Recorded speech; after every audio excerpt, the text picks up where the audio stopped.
Welcome to the American Warrior Festival podcast, a celebration of our troops, veterans, and American way of life. I'm your host, Dan Clor.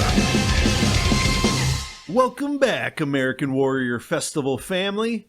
This is episode 3 of the American Warrior Festival podcast, and today's episode is entitled Military and Veteran Camaraderie. Military and Veteran Camaraderie. It's a powerful thing, a feeling of belonging, a family fiber so strong that it carries through for the rest of our lives. It's not easily explained, but you know when you feel it. We call each other brother, sister, even though we were born states apart. We're from the city, we're from the country, but we all came together for a common mission. We bring all of our life experiences, as different as they may be, and inject them into one lethal, well-oiled machine to preserve our nation's freedoms. We learn about each other's culture. We have different musical tastes. We have different accents. From north, south, east, and west, we blend and become family, a microcosm of the great country we defend. We argue and we fight as families often do, but at the end of the day, we take care of our own. Whether it's a night out on the town or on the battlefield, we are there to defend the man and woman to the left and right of us. This is our ultimate creed. We build our foundation together while we serve. We help each other through the tough times, and we celebrate like no other. We constantly clown on each other in the branches for which we serve, but it's all out of respect. We say all the derogatory things to each other face to face, while we praise each other behind our backs. It's just the way it is. When our time in the military is through, our family continues to grow. We form veteran organizations and clubs to make sure that we take care of each other and continue to spend time together. The bond can never be broken. When Uncle Sam comes up short, we fill the gaps by providing for one another.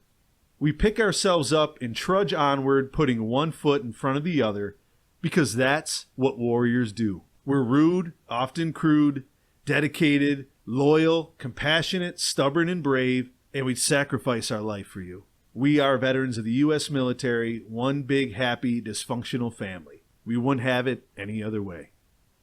Coming up next, we have Major Thomas Bertram, USMC Veteran, and featuring some more music from our flagship band, Weapon X. Here is Win the War Within.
The American Warrior Festival podcast brought to you by the Red Osier Landmark Restaurant, Western New York's premier dining experience, known for its amazing prime rib and dedication to the veteran community.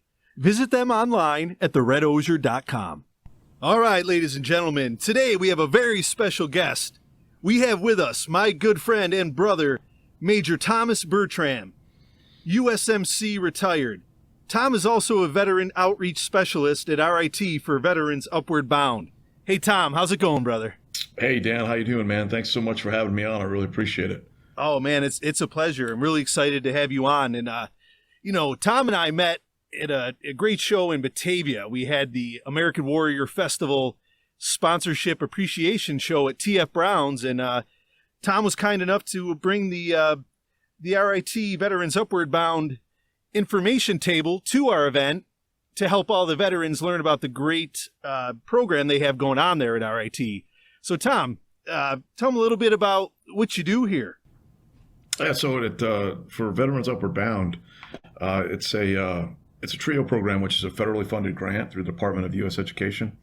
And what we do primarily there is Veterans Upward Bound assists military service members in all aspects of college admission process, including applying for and understanding financial aid benefits and providing an academic foundation with classes and tutoring for veteran participants. VUB helps veterans of all ages navigate the education system and gain access to information about college and career exploration, and improves their academic skills needed for entry into a program of their choice through those classes and academic support that we offer. We can provide services at any school for a certificate or any trade program. Our current program is one of many in the United States, but we service the 9 counties surrounding Rochester. So we were in, surrounding Rochester, Genesee, Livingston, Monroe, Ontario, Orleans, Seneca, Wayne, Wyoming, and Yates County is our capture area for veterans. And the great thing about the program is as long as they live in that capture area, they don't need to be going to a school in this area for us to be able to assist them with their application, a school tour, and all the services that Veterans Upward Bound provides are free of charge to the veteran. So it's just another opportunity, to assist veterans through their transition. Like I said, work with veterans of all ages. I'm working with veterans as young as 22, and I have a couple veterans that are in their late 50s that I'm getting back to school. And we work closely with the VA on, helping the veterans understand their benefits and advocating for them where we can, with things like vocational rehab and, some of the other Chapter 31 and 33 programs for the education benefits for the GI Bill. So it's extremely rewarding for me. I've been out for 3 years now since I retired, and it's by far the most rewarding job I've had, and I've had a couple. So Tom, you guys, this is a great kind of a bridge between the VA and the educational system for the veteran, right? I mean, this is kind of a great way for you to connect those two major dots that veterans sometimes might not know how to navigate. Right, and there's, and depending on what they've been doing, I mean, a lot of veterans, they've been out of the classroom for at least 4 to 5 years. So they're not really in that mode, right? Any skill or, ability is perishable if you don't use it or don't practice it. But, getting into the university, it's completely different. Higher education is a completely different animal, than, serving in the military. So, there can be a certain amount of anxiety, not disinformation, but like misinformation, depending on, what their service counselor told them on the way out the door, what was said in their, Department of Labor separation seminar that they went to. So what we're able to do is kind of, give them straight scoop on, hey, here's your benefits, here's some of the things you need to be considering, and we offer an assessment test that, allows them to kind of gauge, and it helps us gauge where they're going to be academically, right? So one of the things we try to avoid through our program is having veterans burn benefits, their GI benefits, on sub 100 classes that they're not getting credit for, because they've been out of the classroom for so long. Some of those math skills, the algebra, and the statistics, or, the geometry and that stuff is kind of gone by the wayside if they weren't using it. So as opposed to getting stuck in a class they're not getting credit for and burning benefits, we offer tutoring and training and one-on-one tutoring, to help really customize, that academic education plan for that individual veteran to get them where they need to be successful in a program. So we do the same with science. GCC, Genesee Community College has a really popular nursing program, and we offer science tutoring for anatomy and physiology and cellular biology and things of that nature, just to get their brains thinking in that direction again. So it's like I said, it's really rewarding, and it's good to see, it's good to see the benefits and the fruits of the labor, with the veterans, when they call you up later on, because, we're mostly an admissions program. We're an enrollment program. And the handoff is once they get enrolled, they've completed, the VUB program. We'll track them through graduation, but we don't have a lot of interaction with them afterwards. Myself personally and my colleagues, we tend to stay in touch with the vets that we're working with just to see how they're doing, because stuff may come up. And part of our charter through the Department of Education is to also, put the veterans in touch with those wraparound services in the community, specifically for any service supports that they might need. If they need to work on a budget, if they need financial assistance, applying for a home, things of that nature, and partnering, much like with American Warrior Festival, partnering with other veteran nonprofits, that have a pulse on, what's available in the community, and knowing where to go and connect them to those services in the community. Oh, it's amazing. I mean, because think about it, a lot of veterans I know, when I got out and stuff, even just the VA benefits, it was kind of an information overload, or I wasn't sure how to go about it. So outreach programs like yours, and our buddy Sean Crandall with the Vet Center, when he brings his truck up. I mean, I know you and Sean work together on quite a few things, because it just goes hand in hand. But right, they're great programs to break it down, and all the veterans also realize that it's one of their brothers or sisters walking them through it. They can trust everyone here involved, and that's powerful. Sure. Oh, absolutely. And also, I mean, too, with, depending on exactly where that vet's at, I mean, everybody, every veteran is different. Everybody's living their world through their own eyes. So, and being able to have, solid resources and people that understand. I think one of the benefits that I bring to being an outreach specialist is, I did 22 years in the Marine Corps. I was prior enlisted before, I finished my education and became an officer. So I've had that experience of being on a working party, and being the new guy that gets assigned all the crap details, and, I'm able to, connect with them on that level and understand a little bit about, maybe, what their needs might be, and somebody that kind of gets it, you know what I mean? Absolutely. And that's a powerful thing. And that I want to touch on that, because, when I got a chance to really read through your resume and your career, I was just really impressed, brother. It's the things that you've done in your career, in your 22 years in the Marine Corps, starting out as an enlisted man, which we all know in the Marine Corps, the weight that carries when you become an officer after being prior enlisted. The enlisted men instantly recognize that you were one of them at one time, and you can understand them. And like you said, you're there police calling as a private or a Lance Cooley, mm-hmm. and that's just an awesome thing. So why don't we tell the people a little bit about your Marine Corps career and just the things that you were really excited about doing while you were in? Yeah. So, I enlisted, I went to college right out of high school. I enlisted in, so I did about 3 years of college. Wasn't really working out. Wasn't mature enough yet really to go to college. And is really what it boiled down to. And then I came home from college. Now, my dad didn't graduate high school. So, I came home from a 4-year university and told him I was going to take some classes at a community college. But he had no idea that there was no classes for me to take at a community college. I was trying to sandbag him.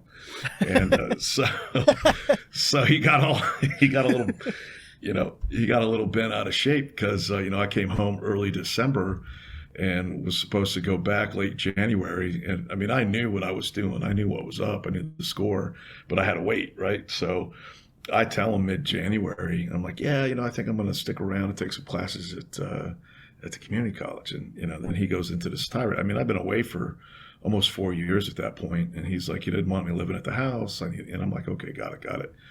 And then he ballsed me. He said if I had any balls, I'd go join the Marine Corps.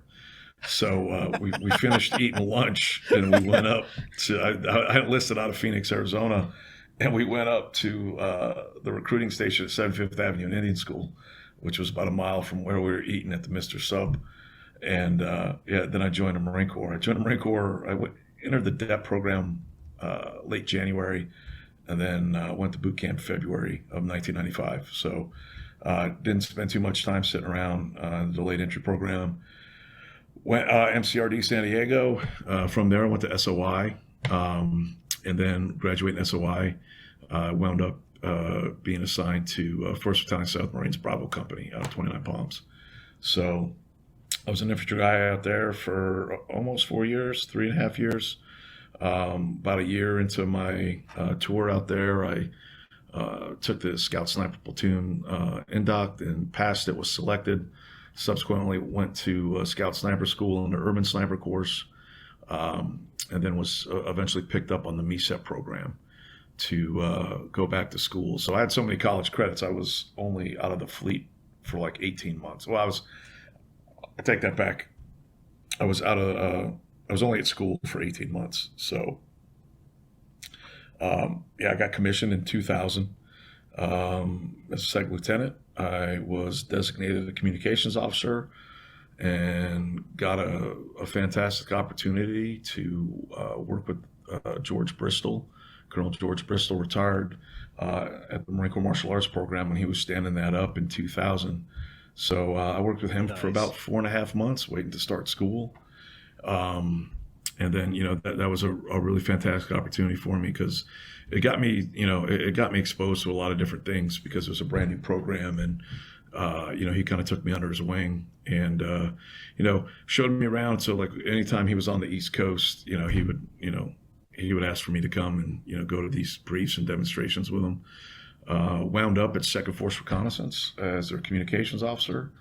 And then when OIF kicked off, we deployed with Task Force Tarawa. Got to do some really incredible things during my time there. Got exposed to a lot of different, Tier 1 assets and just a bunch of, I got a real good education in the special operations community when Task Force Tarawa became the main effort in Al-Nasiriyah during the Jessica Lynch situation. And that was it was really an incredible opportunity. It was kind of, as a young guy, I was a 27-year-old first lieutenant, and that was probably that was the highlight of my career at that point. And it was probably my entire 22 years. Like that's what I came in to do, right? It's what everybody comes in to do, right? When you join the infantry is to go and and just do the job. So. The essence of the Marine Corps, the foundation of the Marine Corps, right? All the great jobs we have in the Corps, and they all matter. They all work like a great, well-oiled machine. Yeah. But at the heart of it all, we are a fighting force. Oh, for sure. And I mean, and then just because at that level, getting to see, just how like the logistics in the air and just how it all comes together, like to really understand on a subcutaneous level just what the combined arms, capability of the Marine Corps is. And it was, like I said, it was something, I was very fortunate to be a part of, very lucky to be a part of. So after that, I left, I think it was 04, late 04, I checked into RS Buffalo for recruiting duty. RS Buffalo no longer exists, but during the time it was there. So I was on recruiting duty for a few years as an operations officer and an executive officer, working in Western New York. Going into all the high schools, working with recruiters and all, our territory went from Erie, Pennsylvania. We had the northern Pennsylvania counties, and we went all the way to Syracuse. So we covered that whole area for our recruiting station. Got a pretty good look at how the Marines are. You take the civilian population and screen them out, to try to make them Marines. And so that was, again, another fantastic opportunity for me. From there, I went to school, Expeditionary Warfare School, which is the career level course for, all captains. And after that was assigned to the Marine Corps Embassy Security Program, which was another really fantastic opportunity. As the operations officer there, I also ran the Marine Security Guard School, and just was exposed to a lot of different things. Obviously, working with the State Department very closely. We had, at the time, I think it was 157 detachments. We were in 134 different countries. We covered 18 time zones. So there was always something going on. And again, was fortunate enough to, get out and, see the Marines out at post and make sure that the training we're providing was appropriate and effective. And then also having to work with the State Department, getting that interagency piece and kind of seeing how that works, which, a lot of amazing professionals in the other government agencies. And, there's a lot of different dogs and cats out at embassies. So, again, just continue the education and just how it all comes together, for the national security apparatus, seeing a lot of the stuff that goes on, downrange, keeping that enemy at bay, not only, diplomatically, but, in those combat zones. So. Right. So, I mean, with your career here, you were doing so many cool different things that I'd imagine everything was fresh. Every new adventure and every new job and billet that you filled, right? I mean, was that one of the greatest things about your career? Yeah, it was interesting. I didn't have a traditional career path. I did a lot of different stuff that wasn't specific, to my MOS as a communications officer. So, and I'm very thankful for that, because otherwise, you just kind of get stovepiped.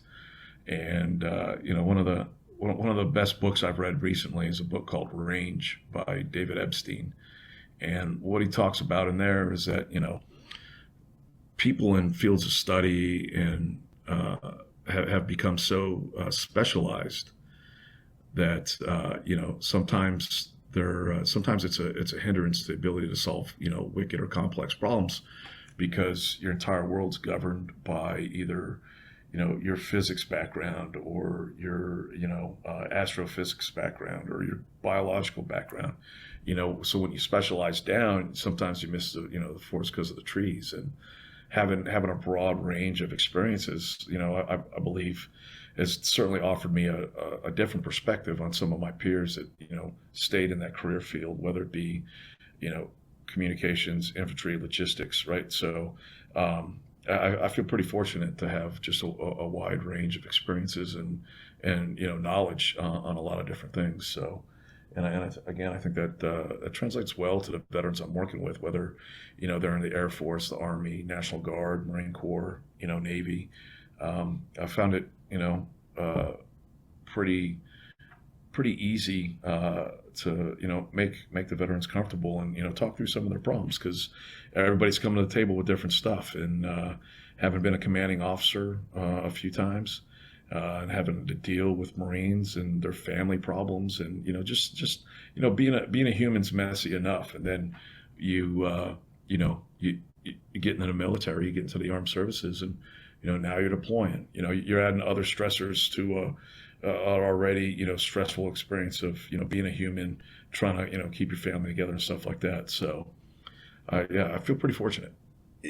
And see, that's amazing work too, because we know the challenges with deployments, not only on the servicemen themselves, but their families and what everyone goes through, and how challenging it is. I mean, just being away from your loved ones and your children for a year and a half, 6 months, 7 months, it's a lot of pressure. So when these guys get out, there's a lot of different things that on their mind that they're trying to sift through, trying to get their family life back in order. What the hell are they going to do now for work? So a guy like you that's been through all of that, you have to be like, huge security to them, that they know here's a guy who knows exactly what we're going through. He's going to help me bridge this gap. He can help me on all these different fronts. It's amazing work you're doing, brother. Yeah, well, hey, man, I really appreciate that. I mean, like I said, I retired 3 years ago, and the transition, I mean, the struggle's real, man. Just some of the stuff. I mean, I was divorced, and that's how I wound up back in Rochester. My ex-wife is from here, so, I came back here to, try to, be a father to my kids, obviously, which I'm doing now, but just all that lost time, and and one of the other things too is, a lot of people, civilians in particular, that haven't been in the military, don't really know anybody in the military, is that when a service member does a deployment, there's going to be an identity crisis, when they get back. Like, where do they fit in? Because, we're kind of in a bubble downrange. Obviously, we have our job to do, and everybody's doing, what they're supposed to be. But life goes on back home. And, maybe it was your job to take the trash out and do the dishes. Well, when you get home, somebody's, the trash had to go out, the dishes had to get done. So, Right. Life just continues to, to go on with or without you. And I've had experiences, struggling with that. I've had periods of time where I struggle with that because, your whole identity can get wrapped up into, being a Marine or being a soldier, Right. and then when it's time to come home, hopefully, the family's still there. I mean, I've had Marines have come home, their house has been empty. It runs the gamut. So, there's a lot of extra, friction associated with that, especially when you do a lot of deploying. Absolutely. I mean, one of the jobs I think in the military that kind of collides a little bit with home and family life is the drill field, drill instructors, and trying to go into that environment where you're just barking the whole day and then having to come home and be the loving dad or loving mother. It's yeah. Well, the same with recruiting. So those people that specifically recruiting in the drill field.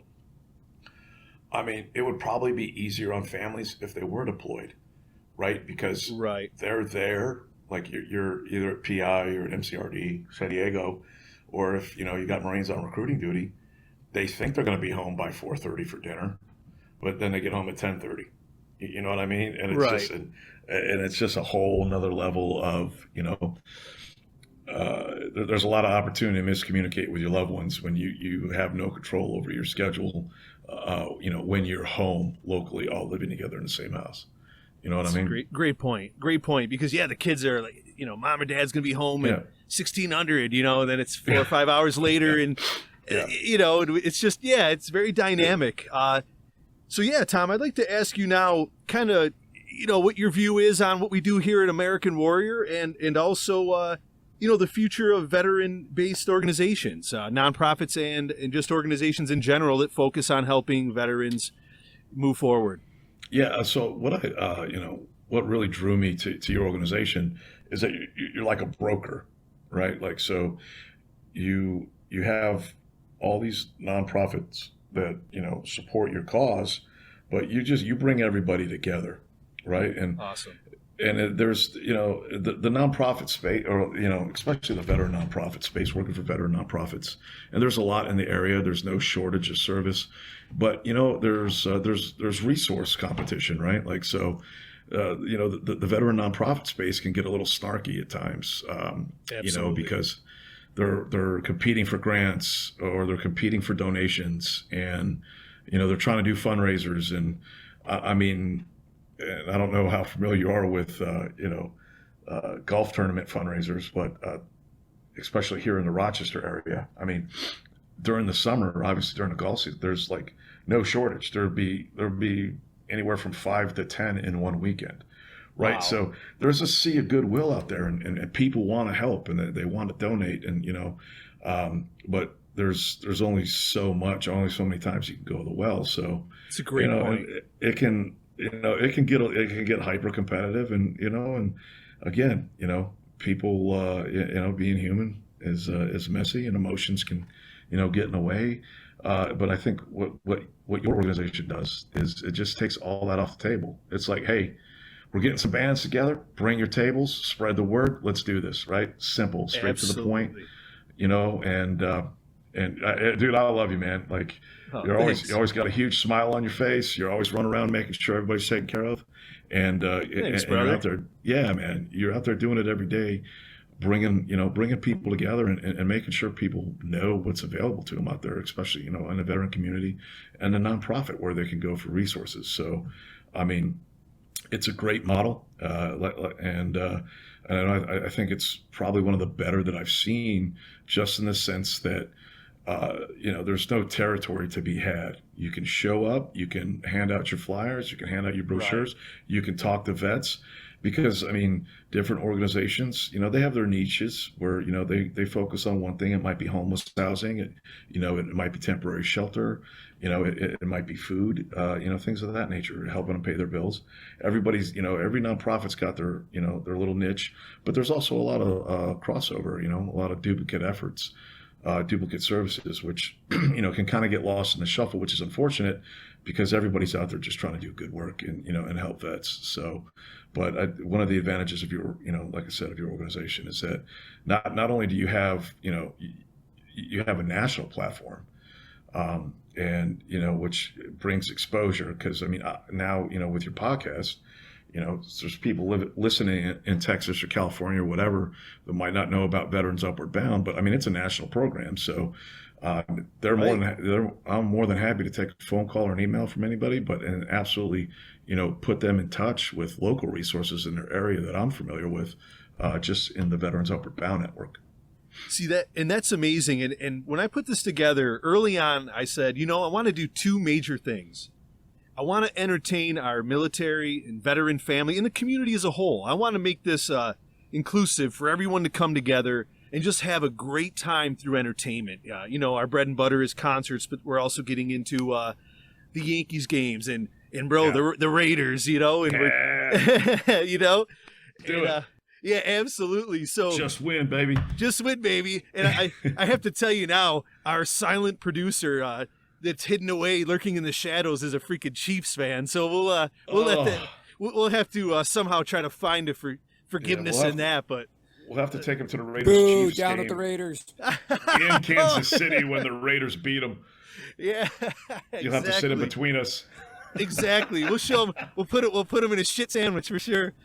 So go Chiefs. Yeah, you can mute yourself now again. So yeah, we really want to entertain the veterans and then show them, hey, how'd you guys like the music? Oh, we loved it. Yeah. The food was great. The beer was great. Wow. Did you go over there and find out about all of the services there to help you? Go see Tom at the VUB table. Go see him over at the Waves Project, whatever organization. Mission 22 is over there. Go get pamphlets. Go get the information. Have a good time and make it productive. We're even starting to talk with certain online veteran hiring websites like recruitmilitary.com. We're looking to try to build something with them where veterans can also come in. Let's add maybe job opportunities for them through our connections. So we want to give them a good time and help them. Those two things. Yeah, man. And it absolutely, live music absolutely resonates. I think with most veterans, I mean, who hasn't been cleaning their weapons in the barracks or down in the motor pool blaring music, right? Like it's a fundamental pillar of, just the whole military experience, right? It really is. Yeah, I mean, the country, the rap, the heavy metal, the alternate, it's there. I mean, music is one of those things that it just brings people together regardless. And I know that you have a variety, you have a diverse lineup at a lot of your shows, and your organization is going to be huge for folks coming out of this quarantine, because one of the things a lot of people aren't talking about right now is, veteran suicide. We know it's out there. They just had a thing on the news about it with the president and Chad Robichaud, who he's a Force Recon Marine. He was there as part of it, and then he was on Fox and Friends this morning. But I mean, I personally know 3 Marines that have killed themselves during a quarantine. One of them was a motivational speaker for PTSD. He had lost his leg in Afghanistan. And that was his bread and butter, to wake up every day and work with vets. And it was about 6 weeks into the quarantine when I got the news. And, having these events like you're having and having resources available on site, I mean, because that might be it. That might be the time that they're just like, well, let me go check this out, see if it changes anything, and I know, the calls to the VA hotline are up. But it's just, it's so important that, people get out and they connect with these resources, and it really is amazing that your brand and organization, is focused primarily on that. Providing some entertainment and providing the help that they may or may not need. You can lead a horse to water, but you can't make them drink. But hey, man, let's get everybody lined up on the edge of the river to drink. I love it. I love where your head's at, and I'm really excited to build this together in the future. I feel like we're the luckiest people here because we get to meet all of these amazing organizations like yours at RIT, and it's amazing. Every show we do, there's a new table, there's a new group of veterans, a new group of people willing to help out our family, and we're having a great time doing it. And I can't really think of a better thing when you combine all these together. You know? Yeah, man. And we got a great team at RIT. My boss, Rachel Flattery, and then, my colleague, Amy Ortiz. Just fantastic human beings with, their hearts and head is right there with the vets. And, they're super advocates. I'm the designated outreach specialist, so I'm out circulating a lot more. So I get a little bit more exposure than they do in the veteran community. But, there's no shortage of people, standing by to help. And, RIT's been great as well, because we fall under diversity and inclusion, which is a great place for us to be because, veterans they're not only is it a very diverse demographic, but it's also a very small percentage of, the American population. So, with their own unique set of needs and things of that nature and challenges. So it's just, I can't say enough good things about it. Plus, just getting the exposure to, the Veterans Upward Bound program on a national level. I was at a veteran retreat this past weekend, talking to he was a SEAL he retired. He was 22 years, retired out of the SEALs, living in Texas, had no idea about the Hazelwood Act. And that he could go to a school for free because he's a Texas resident. So, just stuff like that, being able to, carry the water for him, and just, educate myself as much as I can on the benefits available to him. And then, don't be the guy with the secret. One of the things that, I keep in my mind is that, all my experiences and challenges, good, bad, indifferent, and ugly, over 22 years in the Marine Corps would be for naught if I didn't share, right? Like, it's a great point. Yes, they were my experiences and it was my career, I guess, in a way, but it doesn't belong to me, right? Like I can't, if I just tuck it away, never talk about it, never do anything with it, what was it for? Right? Like if I can make a difference in a young service person's life or someone that's thinking about joining the military. And, I tell my kids, like, you guys don't have to join the military. You don't have to join the Marine Corps, and let them make their own decision. But, hey, if you want to talk about some stuff, let me know. Because, I'll give it to you straight. So, it's like I said, man, I feel pretty fortunate, and I'm really grateful for the opportunity to be on your podcast. The honor is all mine, brother. It's been an amazing time spending, having this conversation with you and letting people in on our world. And I'm just excited for our next adventure together, man. We have a blast together. I think we just immediately, we're both Marines, but still, like when I first met you, I'm like, this is a guy that I'm going to be able to hang with and have a blast with. And I think we have a lot in common, and we're going to do some good things here together in the future, in the very near future. So, definitely, brother. Definitely. All right, Tom, where's the best place for everyone to find Veterans Upward Bound online? Well, you can do a quick Google search, and you can just do Veterans Upward Bound RIT, which will bring you to our landing page. But the web address specifically for that is www.rit.edu/diversity/veteran TAC bound. And that'll bring you directly to the landing page. If anybody out there wants to send me an email for more information, you can reach me at TABDDI, that's Tango Alpha Bravo Delta India, at rit.edu. Send me an email, and I can get you some information. If you're not in my captured area, I can put you in touch with folks in your area specifically, and you can also send a request for information through the website. Okay, awesome. Great. And we'll also have this information up on the screen as well. Sounds good. I appreciate it. I'll let you get going here and kick you off here for the weekend, and hopefully you have some cool things planned for yourself here. Hey, man, I appreciate it. Thanks again for letting me on, and happy Father's Day to you. I know you're a father, and you guys have a good weekend. Thank you, and happy Father's Day to you as well. All right, my brother. Thank you so much. All right, you take care. Yeah, man. Out here. That was Major Thomas Bertram, USMC retired, from Veteran Outreach Specialist at RIT for Veterans Upward Bound. The American Warrior Festival podcast, brought to you by Oliver's Candies, the creator of the American Warrior Festival Candy Bar. Oliver's Candies is proud to offer you the largest selection of award-winning chocolates made in Western New York. Visit them online at oliverscandies.com. Now, coming up next, we have veteran Tom Everetts from the Warrior Brotherhood MC in New York. And until then, check out some more music by Weapon X. Here is Burn the Dear John Letter.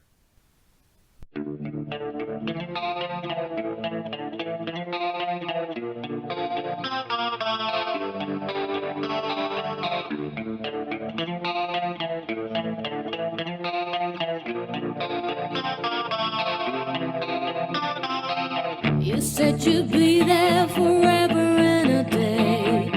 The sheep will play while the wolves are away.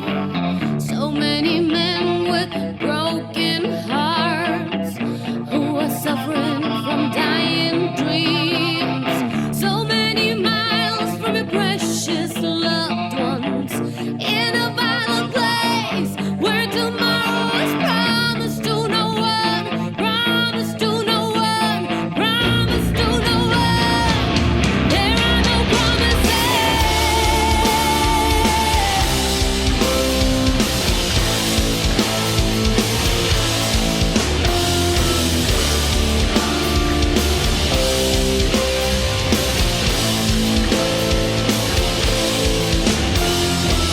We made a pact of love, forever undying, but now it's trying to seasons change.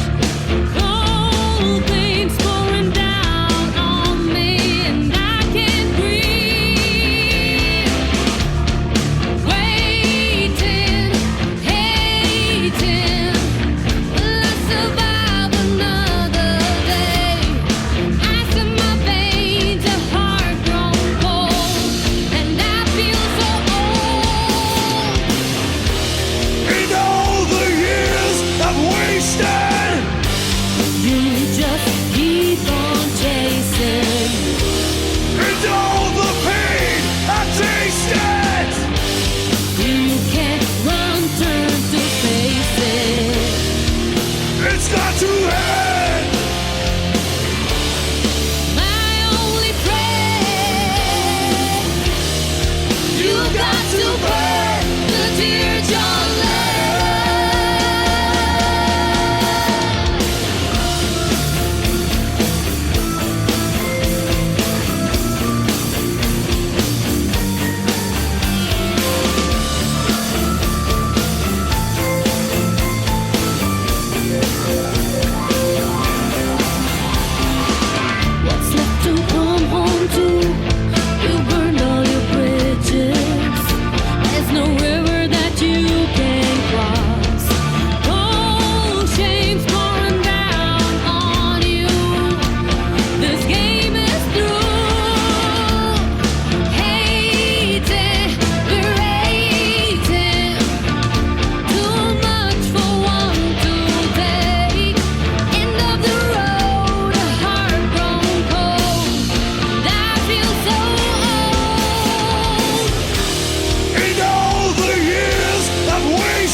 we are here with my good friend Tom Everetts, a.k.a. Vector from the Warrior Brotherhood, MC in New York. Hey, Tom, how's it going, bro? Hey, good, Dan. Thanks for having me on. Oh, man, anytime. Thanks for coming on. So, how are things going here in New York tonight? You know, it's finally gotten to be the good weather, you know, and with a little bit of luck, we'll be able to get some motorcycle events going, and because everything's been canceled so far this year, and it's been unfortunate, but you know, it's looking great today. I hear you there. It's actually supposed to be a rainy day, they said today, but we actually stole one from them, got a sunny day out of it. Pretty much spent the whole day in the office, but it's all good. I hear that, man. I'm working from home, and that's where I am, stuck in the house in the quote-unquote office. That's going to get a little bit more mobile soon. So, right. So I ask everyone this question that's working from home. Do you have like the suit on top and the boxer shorts in the bottom, or pajamas? What do you got rolling there? Are you just roll out of bed and ready onto your computer? What's your move when you're working from home? Yeah, you know, I got to start work at 8 o'clock, which means I roll out of bed around 7:45, hop in the shower, throw a decent T-shirt on, some basketball shorts, and I'm working for the day. There you go. It don't sound too bad. So it's not bad, you know. And then 4:30 rolls around, I just hit the shutdown button and, you know, walk away. There you go. Shut it down and turn away fast or slow. Just get out of there, right? Yeah, start the week. Exactly. Get on that motorcycle. I've only put gas in my car. I've only put gas in my car twice since March 15th, and you know, I'm trying to get some saddle time in. And Memorial Day weekend, you know, I usually ride down to the Washington D.C. where the club gathers on Saturday morning, and we wash the Vietnam Wall. We couldn't do that this year, obviously, so me and a couple other buddies, we took off and went to Gettysburg for the weekend and had a great time there. Oh, nice. So, I mean, I just missed you because I was down there. I don't know if you saw on Facebook, I was down there this Monday, or we got down Monday, had the meeting at the hotel on Tuesday, because I'm not sure if you saw that, but our Gettysburg event, the American Warrior Festival at the Gettysburg Battlefield Bash, is a go. We just got confirmation from the hotel that we're going to be able to rock and roll on July 24th to 26th. So, oh, that's awesome. Yeah, we just missed you. I will definitely help spread the word on that. We got a big club event happening that weekend in another state, but there won't, you know, some people won't make it to that. So some of the guys won't, and I'll certainly, you know, help promote and get the word out. Awesome. Thanks, Tom. I appreciate that. So why don't you tell our listeners a little bit about your service and, you know, what got you to join the military and what it's meant to you and all that good stuff. Sure. I'm kind of like a military mutt. I joined right out of high school. The reason for joining, you know, I had nothing better to do that day. So I showed up.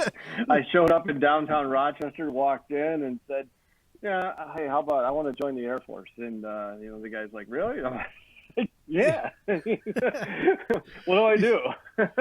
He's like, and, you know, it was 3 months later, I was off to Air Force Basic, and 6 months later, I was crew chief, crewing B-52 bombers, and, you know, working the alert pad. We had them loaded up with nukes, ready to go, and it was Cold War games back then in the 80s. Wow. And you know, that was a good gig for 4 years, and then they had signed a treaty with Russia. It was right around the time when the Berlin Wall fell, and so they made the B-52s a non-nuclear asset, and that was pretty much all it wrote for me, because that was the only thing I did. And so I actually got out in early 1990 and tried the civilian world for a little bit, and didn't really like it much, so I didn't dive right back into active duty, but I went into the Army Reserve and put myself through school, and then once I graduated with I got my degree in as an RN, and worked in critical care. And once I finished that portion of it, I went back in the Army as direct commission in the reserves again. And yes, I think that was probably about 1998. And then 9/11 happened, and the entire military got an invite to the sandbox, so we all went there.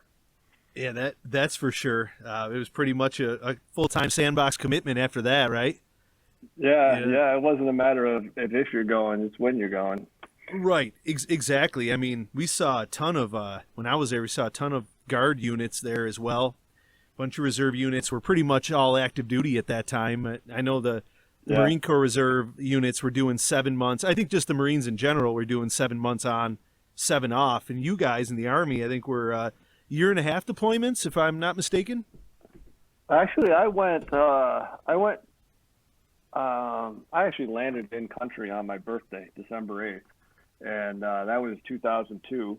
We built up and developed a hospital facility inside Kuwait City using their Kuwaiti Armed Forces Hospital, and we drilled and trained. We took care of a lot of the infantry guys and Marines that were just coming in the country to get them up to speed on their shots and whatever else they needed addressed. And then we were also going over to the Kuwaiti U.S. Embassy in Kuwait, and we were running a medical clinic there. And then in March of '03, when the invasion kicked off, we were the only hospital facility in the area of operation. So we took a lot of Blackhawks coming in with wounded guys and injured guys, and Marines, Army. Pretty much Marines, Army, a couple of Navy guys that were corpsmen that were up there, up forward and stuff. And then as things pressed forward and things moved on into, I think it was April of '03, the forces advanced far enough that they established combat support hospitals and fast units up at, halfway between Kuwait and Baghdad and such, and then we became sort of a secondary facility where we received wounded after they had a short stay at a hospital, in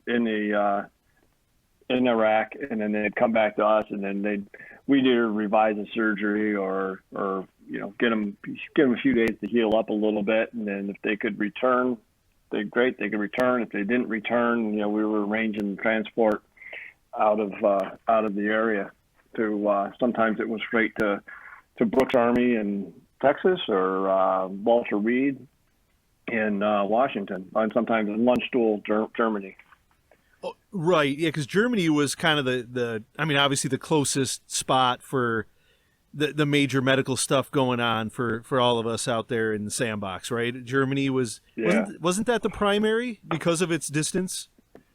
It was. It started off, I think, Landstuhl was the only option, and then once they got things up and running, and the C-17s were awesome little setups for flying hospitals, and they'd staff them up. They were taking people, even severe burns and things like that. They were taking them directly from Kuwait straight to Texas, which was pretty impressive because that's like a 24, 25-hour flight. Yeah, that's a haul, because usually most of us left from the New England area, right? When we flew from L.A. to I want to say, was it Maine or Newfoundland? I believe, I can't remember. It was one of those two, and then it was on to Ireland, right? And then finally Kuwait. I think that was the route that we took. Yeah, we took we went to Benning for our spin up and get all our gear. And then we went from Benning to Shannon, Ireland, and then from there we went to Cyprus, and we were flying a commercial contract, so they went into crew rest for like 12 hours, so they put us on this resort in Cyprus, which was pretty neat.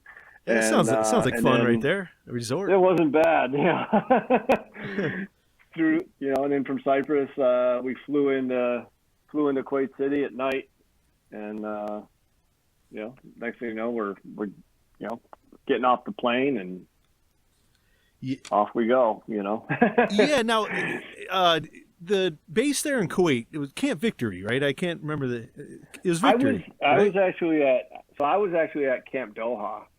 Oh, okay. In 2002, we had Camp Doha, and then we had I think they called them the Kabuls, the forward camps, and they named them after the 13 colonies. So there was New York, Pennsylvania, Virginia.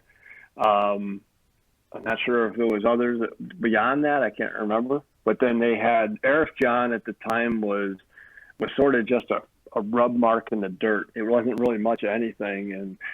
And once they started building up Arif John, I think they after we left in July of 2003, and got replaced by another unit. And it wasn't long after that they shut down Doha, and Arif John became the main post in Kuwait. Was it Victory or Wolf at the airport? Yeah. I want to say that I believe we took off from Kuwait in a C-130, which it didn't go very well the first time. And we got there in September. Well, it was hot all the time, right? But we got in the C-130 and it was having engine problems. So we're sitting in there, and of course we had a hard charging gunny. He was like, "Keep all your shit on. Keep your freaking Kevlar on. Your everything. Have your vest on."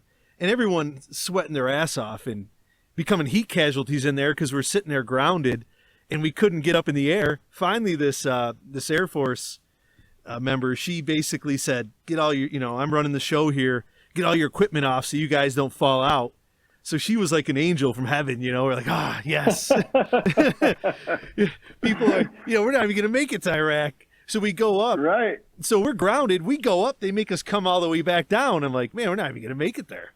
So finally the bird got going. The C-130 got rolling, and we made it into, I think it was Al-Assad. And then we convoyed to Ramadi, if my memory serves me correct. So, yeah, the C-130, I'm sure you spent quite a bit of time in one of those, huh? Yeah, that was actually the first aircraft I ever worked on. When I was after basic, and I went to Shepherd Air Force Base for advanced aircraft training. The C-130 was one of the first aircraft that we really learned the mechanicals of. We had a couple of fighters there. We had an F-4. I did hydraulics on. I can't remember what systems it was on the C-130. But might have been landing gear or something. But yeah, and then from there I went to Barksdale Air Force Base, and that's where I did my on-the-job training stuff for about 3 months in Louisiana. And then the Air Force kind of played a joke on me. When I joined the Air Force, I had no intention of coming anywhere near home. Rochester is where I'm from, and so they put a sheet in front of you, saying, "Here's your dream sheet." Dream sheet. What's your choices, right? Yeah, it's a dream sheet, all right. Because I crossed out the U.S. I crossed out, everything that was within the U.S. I crossed out. I circled Europe, and I circled the Orient. I'm like, I want to go anywhere but there. And they gave me orders for Griffiths Air Force Base, which was in Rome, New York. Have you ever been there or not? But that was 100 miles from my driveway. And see, that's where I was for 4 years. See, man, you learned the mistake you made was you should have circled Rochester or Rome, and then they would have sent you the other. You know how that works. Yeah, man, I want to go right there. I want to go right to Rome, New York. I don't want to go anywhere else. They would have sent me to Minot, North Dakota, or something. Where's he want to go? Screwed by the green weenie again. Yeah. We got this cool island called Guam. Send him there. Yeah, sweat it out. So now let me ask, because we all know about the Air Force, you guys have the nicest chow halls, the best squad bays. Like, you guys still have that beautiful blue carpet everywhere, like they do now, or? It's all, I think now in the Air Force they even have room service set up. It's so good. I believe it. I don't doubt it one bit. Man, they should give the Marine Corps some of that money.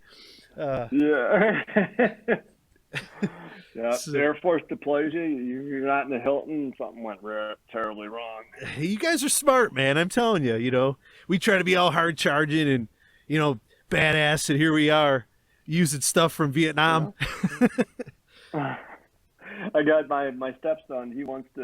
He's talking about joining the Air Force or even trying to get into what's it called? Space Force, Space Command. Oh whatever that man, is. Space Force. That's got to be probably a huge line for the Space Force. I don't know. I don't know what his chances are. He just finished his junior year of high school. Next year, we'll see where he ends up. And I told him, I said, look, you can be a ground pounder if you want.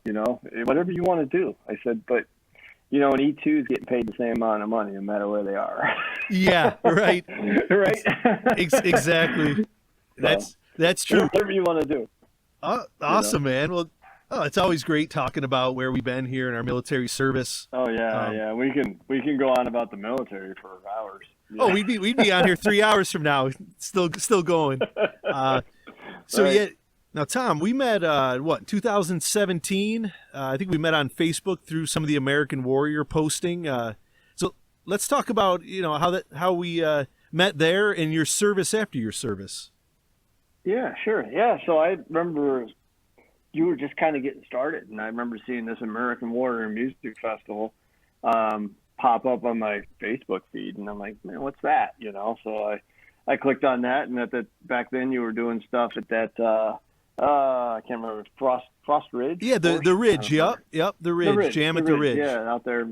Yeah, out in Batavia, and man, I really wanted to make it, but every year it seemed to conflict against something else that I had involving.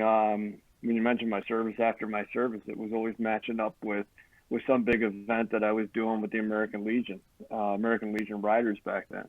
So unfortunately, I could never make it, and then this year, coming up, there was, I was really like, okay, we got to do something and get involved in this and really, really push it. And we had a great idea there. But my service after my service, I've done some stuff with the local Patriot Guard, doing some funeral escorts and dignified transfers, and attended a veteran's funeral down in Bath, New York, at the cemetery there, and just helping vets wherever I can, wherever I can see something that I can chip in and help out with. If it's just something simple as they need a support person, or if they needed something done at their house that was a pretty simple job, I could step in and help them out. There was a dude that he started off on a hike. Gosh, I can't remember his name off the top of my head, but he started off with a hike around the U.S., Four Corners hike he was doing, and then it turned into he was riding his bicycle, and so when he was coming through our area, I reached out to him, and he was staying in downtown Rochester one night, and so me and another buddy of mine, we rode up on our motorcycles up there, and held some American flags, and had him ride out through that, and starting his journey, going up towards Maine. And he was doing great. He was quite a ways into his ride, raising a ton of money for vets and veteran services. And unfortunately, he got to D.C. and he got hit by a car, and he really got hurt pretty bad. But I think he's kind of recovered from that now, and eventually he's going to finish that ride. He's got the leg. He's got to go from D.C. Down to Key West, and that'll conclude his ride. So I'm hoping that we can see him get back on his bike and finish his mission. Yeah, that sounds amazing. In fact, I'd love to have him on the show, talk to him about his experience and his ride and everything, and about continuing. Tom's just one of those vets that's always there to help in any way that he can. I mean, Tom, you've done so many different things for us alone. Helping us with our candy bars, getting letters out to the New York American Legions. You're just always there to lend a hand. Your service it's total. You're always giving. You're always there, and our veteran community and family is so much better off because of guys like you. So kudos to you there, brother. Yeah, thanks. Oh, I just found that guy's name, Eli Smith. Okay. And I will. He's on Facebook, just under Eli Smith and Four Corners Hike. So check him out. He's got he's still doing stuff. He's been making flags, out of wood, doing woodworking and stuff. And hopefully he's going to be able to finish the rest of his journey down to Key West. So yeah, I'll definitely connect you guys up and get him on your show. He's a great guy to talk to. Yeah, that'd be awesome.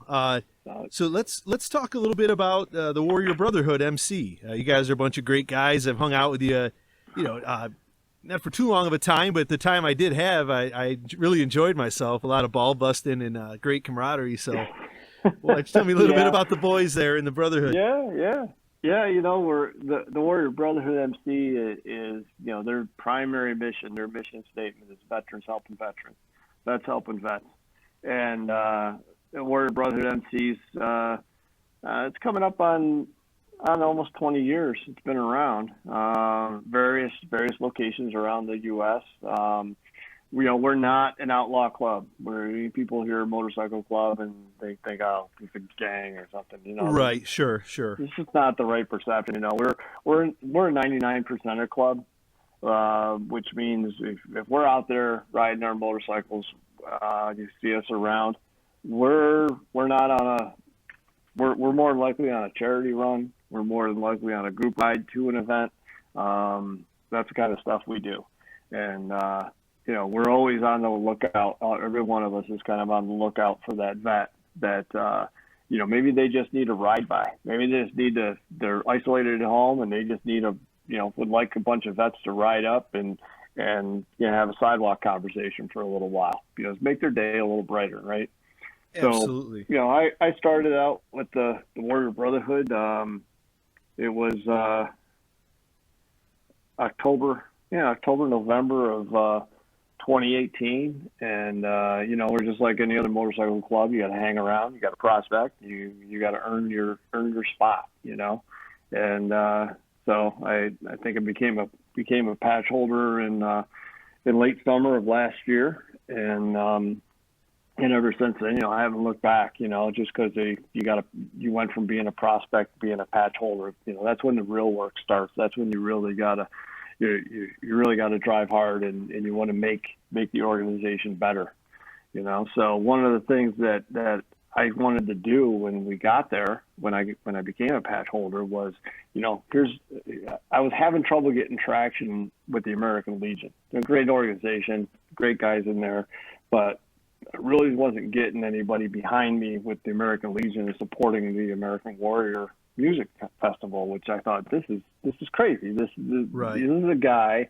you're a guy out there that is doing things that are right in the wheelhouse of our generation of veterans, right? And you got a great music lineup. This is fantastic. So I couldn't get the Legion to go on it, but we talked to the Warrior Brotherhood, and they're like, yeah, that's awesome. Let's do something, and then you had the idea of adding motorcycle clubs to your event, especially veteran MCs. So then I took that and said, why don't we do a ride? Let's do a ride that starts off in one location, goes all around the Finger Lakes. We can pick people up along the way. They can join in, whatever, and we'll finish the ride up at the concert. And now we're not only are we having a American Warrior Music Festival full of vets, we've gone out and found vets in the community that ride motorcycles, and we got a preferred parking in downtown Rochester at a concert. And this is going to be great. So we were excited. We had this thing. We started planning for it back in February, and got our Facebook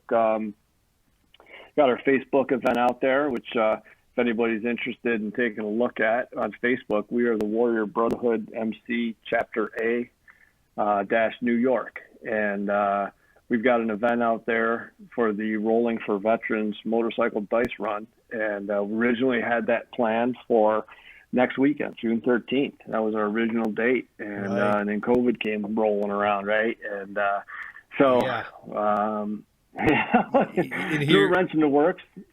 Yeah, it sure did, man. And here we are, because we were tying it together with the Montage Music Hall, which has always been a great venue, and Randy Peck over there has always taken care of us.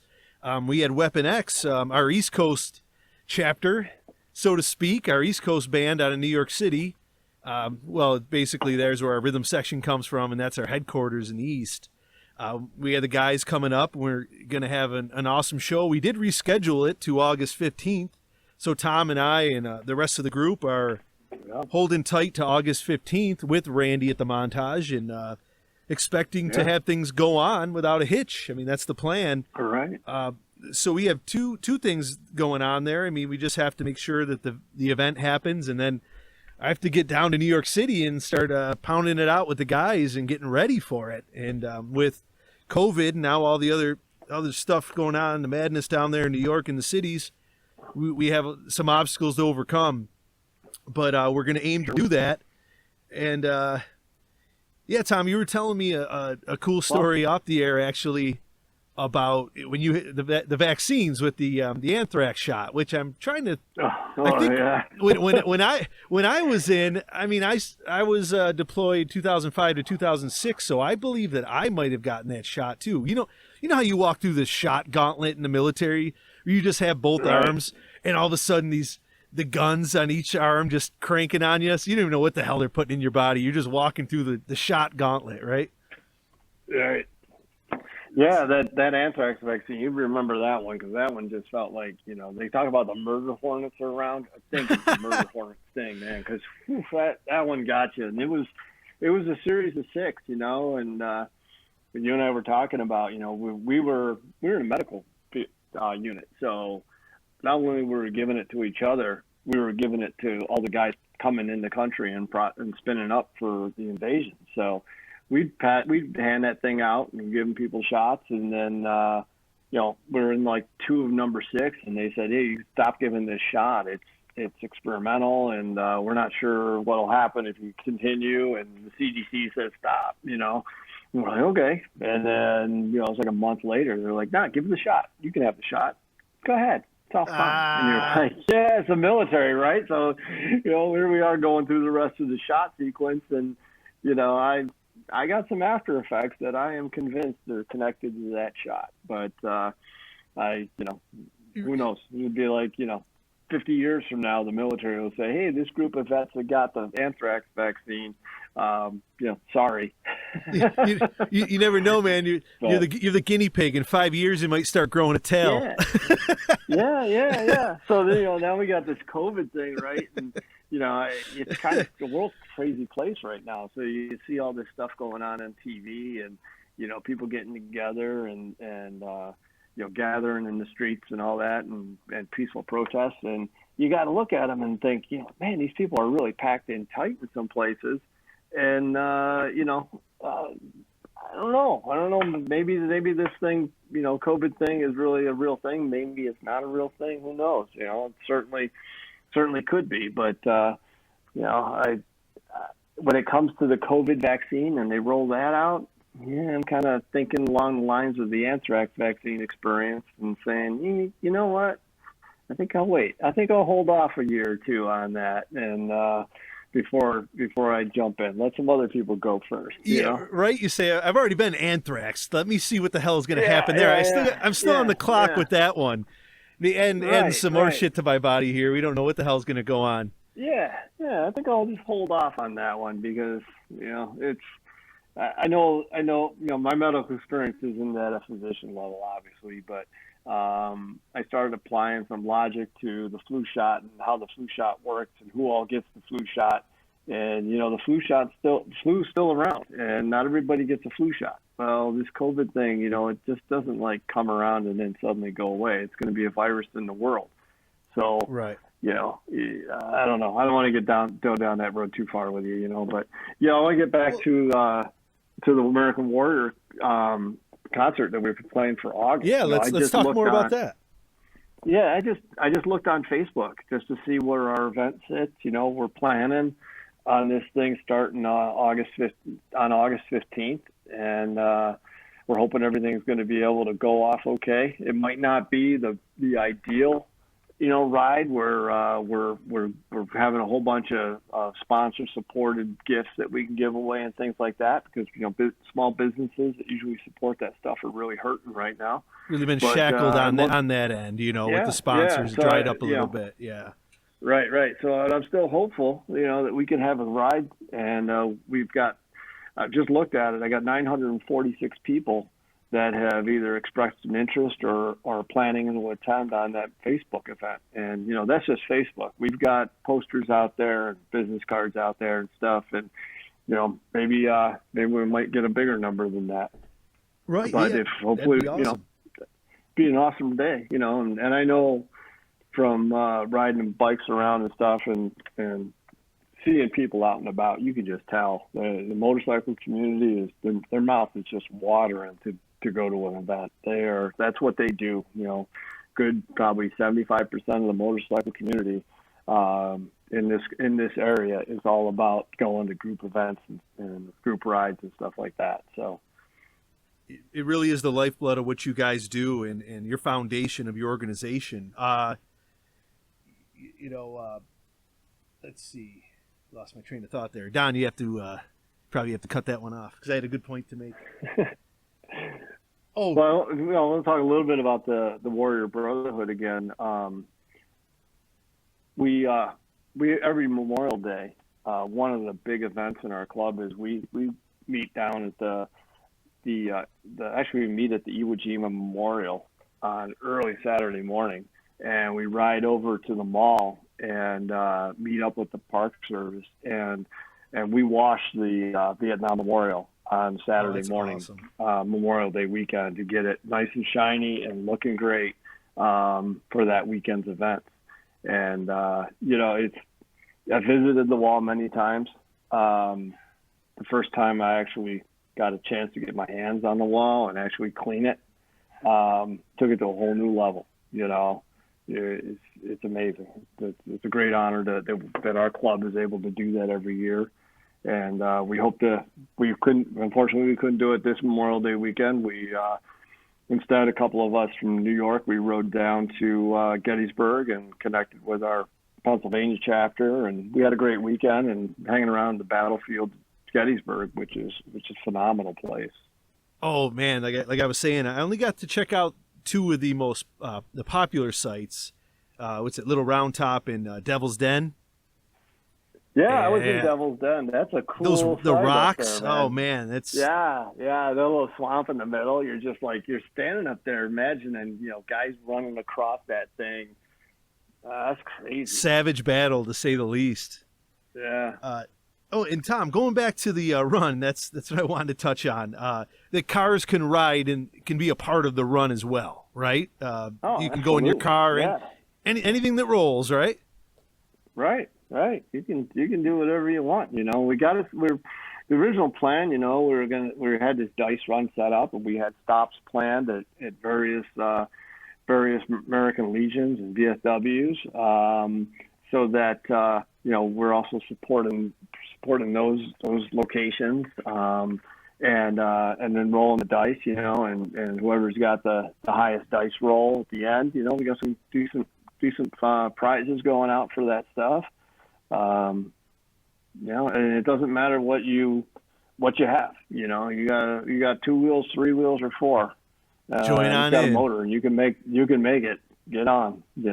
Now, does it still start at the Leroy American Legion and is a total of 130 miles, right? Yeah, I think that's where we're at today. We may change that up a little bit depending on what's open and what isn't open, obviously.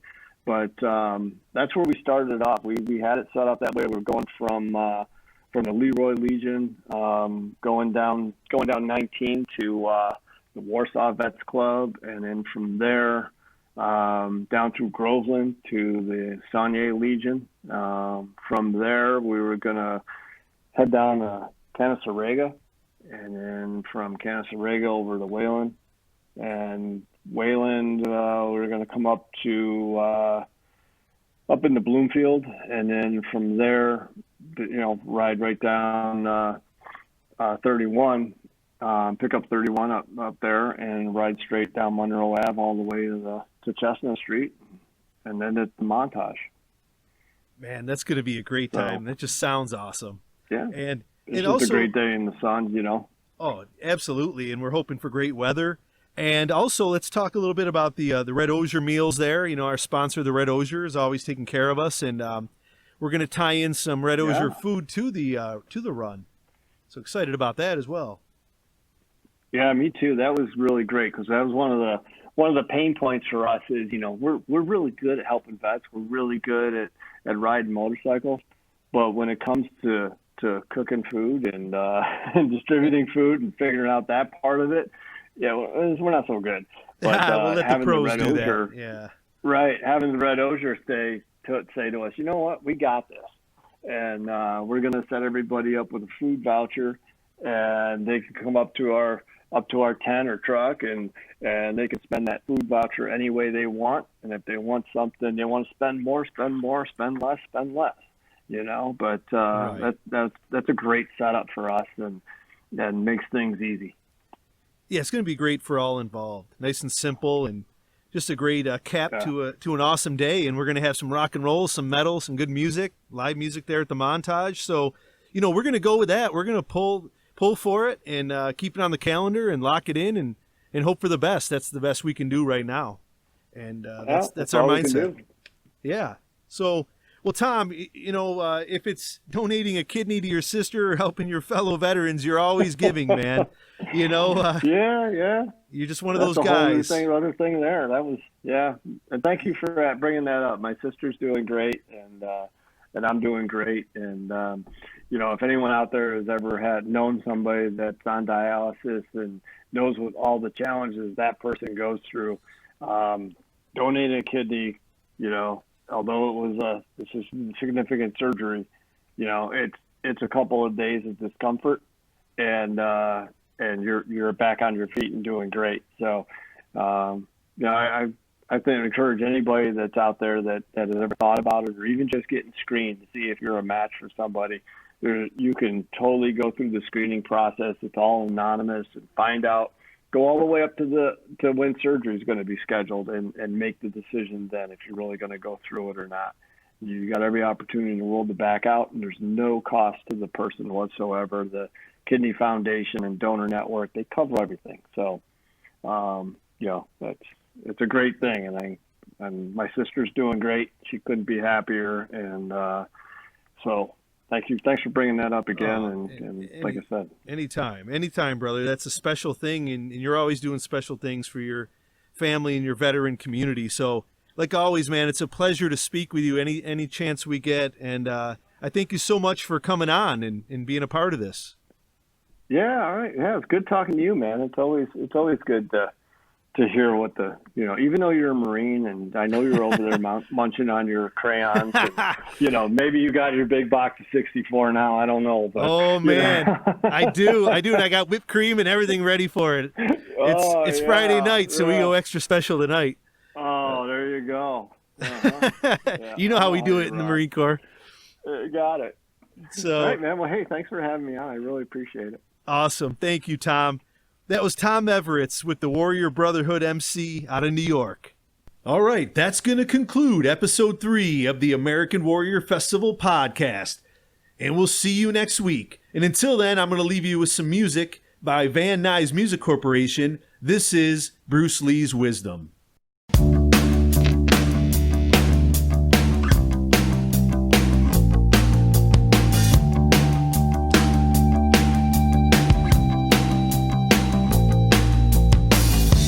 Say you've got a lot of talent. You want to do everything in the world. I think it's true, you could do anything. But there's just one problem that I see. You haven't done it yet. You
scientist.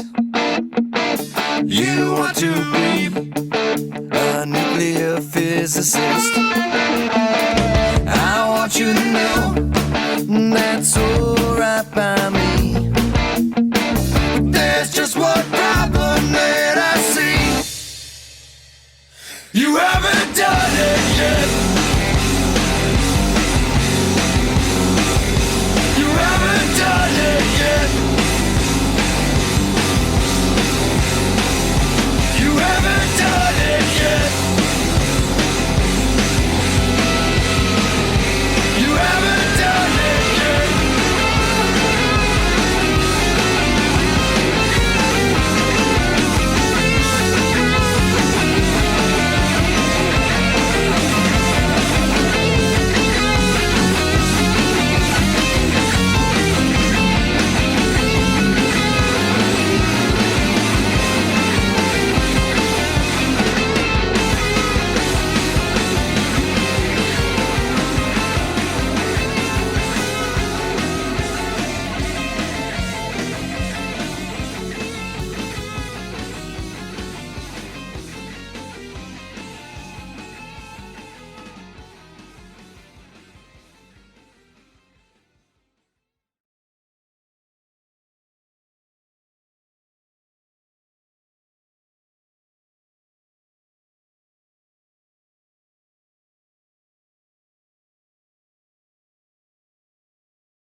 American Warrior Festival podcast is brought to you by the Red Osier Landmark Restaurant, Oliver's Candies, Smokin' Eagle Barbecue and Brew, The Firing Pin, Orcon Industries, Ken Barrett Chevrolet Cadillac, TF Browns, One LLP, Batavia Legal Printing, Gun Track App, and AmeriHome Healthcare.